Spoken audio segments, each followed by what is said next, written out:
Bonjour à tous, bienvenue dans notre compte-rendu matinal. Alors c'est assez étonnant ce qui s'est passé, notamment sur le S&P 500. On va y revenir. A priori, on allait se réveiller un lundi matin avec ce que communément on appelle une gueule de bois compte tenu de l'échec des négociations entre les États-Unis et l'Iran. Et puis moi-même, sans doute étais-je un peu sévère en disant il y a le vice-président américain qui repart de manière un petit peu piteuse après une nuit sans sommeil. Donc, a priori, le marché aurait pu ou aurait dû, je ne sais pas, marquer un geste de mauvaise humeur. Et on va voir que non seulement il n'y a pas eu de geste de mauvaise humeur sur le marché américain, mais il y a eu une grande marque d'euphorie, ce qui peut paraître assez étonnant, mais qui, à la réflexion, peut peut-être s'expliquer. Mais commençons immédiatement par notre CAC 40. CAC 40 qui, donc, a marqué le coup dès l'ouverture en ce lundi matin. Et puis, progressivement, il s'est reparti à la hausse. Les acheteurs ont pris incontestablement la main si on regarde bien la belle bougie verte qui matérialise la séance de lundi. Effectivement, il y a eu une influence américaine très très nette, puisqu'on a vu les futurs qui commençaient petit à petit à s'emballer. Donc voilà, notre brave CAC 40, il est resté, j'allais dire, sagement en deçà de la résistance des 8275 points, mais finalement il n'a perdu que moins 0,29%, et on peut dire que ce matin, il se retrouve à la traîne par rapport au marché américain. Alors qu'est-ce qui peut expliquer cette euphorie du côté américain et cette prudence du côté européen? Bien, tout simplement parce que d'abord les marchés européens ont certainement beaucoup plus à souffrir du détroit d'Ormuz, ou plus exactement du blocage du détroit d'Ormuz, que les Américains. Ça c'est la première chose, mais ce n'est pas la seule explication.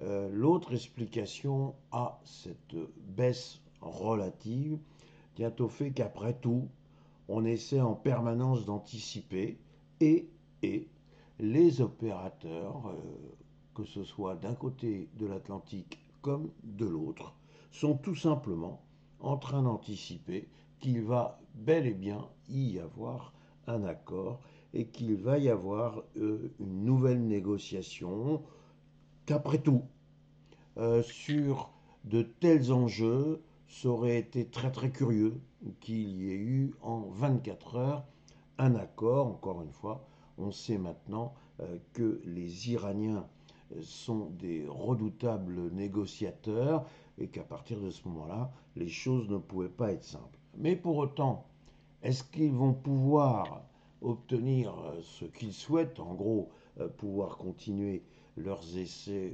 nucléaires, faire payer les bateaux qui passent dans le détroit d'Ormuz, etc., etc.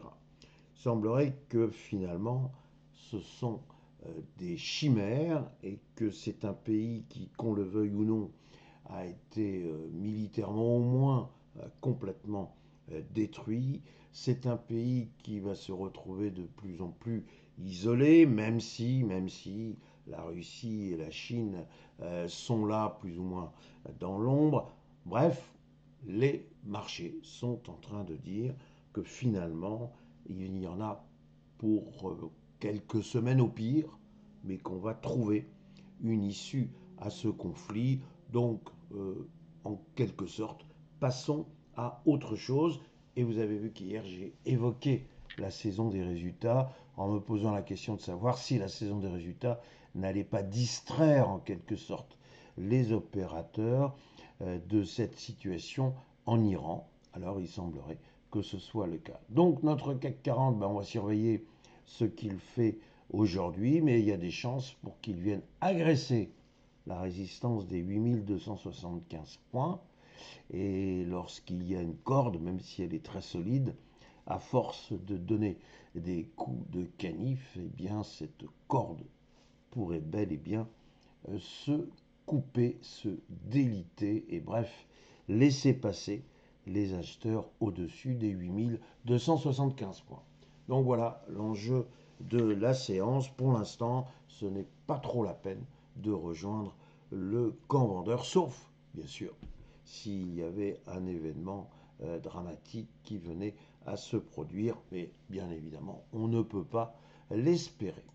Si maintenant je vous montre notre S&P 500, vous voyez que je vous parlais d'euphorie. Souvenez-vous, hier, je vous disais que finalement, personnellement, je verrais plutôt d'un bon oeil un retour vers le support des 6725 points, un travail sur ce support afin de mieux repartir.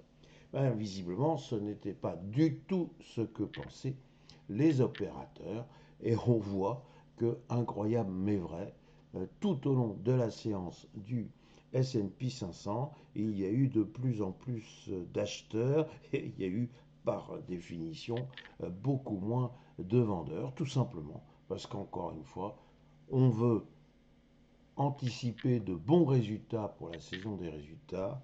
En quelque sorte, si je peux m'exprimer ainsi, il y en a marre de la situation en Iran, il y en a marre de la pesanteur de cette situation géopolitique, même si honnêtement elle est catastrophique. Est-ce que l'économie américaine mérite qu'on la sanctionne véritablement? Rien de moins sûr. Alors finalement, essayons de rejoindre les plus hauts annuels. Et on voit sur le S&P 500 émerger une grande bougie verte dite englobante. Et ça, c'est un signal extrêmement acheteur. Je vous disais aussi hier, et je vous le redis forcément, que les gaps, généralement, ne sont pas oubliés. Toute la question est de savoir pendant combien de temps ils peuvent être oubliés. Donc cet immense gap que vous voyez ici, pour l'instant, il est oublié. Donc l'erreur consisterait à dire oui, mais il y a un gap, donc il ne peut plus y avoir de hausse. Faux. On pourrait par exemple très bien aller rejoindre les 7000 points et puis une fois aux 7000 points, des vendeurs qui disent et finalement, et si on revenait en direction du gap. Donc vous voyez que pour le moment, il faut simplement constater qu'il y a une grande bougie verte englobante, qu'il y a manifestement un marché américain qui veut se reprendre, un marché américain qui veut se concentrer sur des résultats. Et la question, vous la connaissez pertinemment, et si le marché avait toujours raison? Donc pour l'instant, eh bien, on ne va pas le contrarier. Il veut monter, il veut monter. C'est ainsi. Espérons que cette bougie englobante puisse être aujourd'hui confirmée, ce qui permettrait de croire un peu plus à un objectif sur 7000 points. Voilà mes réflexions du jour. Euh, Encore une fois, on peut non pas forcément se tromper, mais pas toujours saisir exactement ce que veut le marché. Et sans doute qu'hier, je suis parti un peu vite sur l'idée que bon ben voilà, le détroit d'Ormuz était bloqué, tout ça c'était une catastrophe, les cours du pétrole allaient exploser, c'est ce que racontait tout le monde, c'est ce qu'on disait tous. Eh ben non, les cours du pétrole, ils ont baissé, le S&P 500, il a tiré tout le monde vers le haut. Voilà, il me reste sur ces bonnes paroles à vous souhaiter une excellente séance. Merci.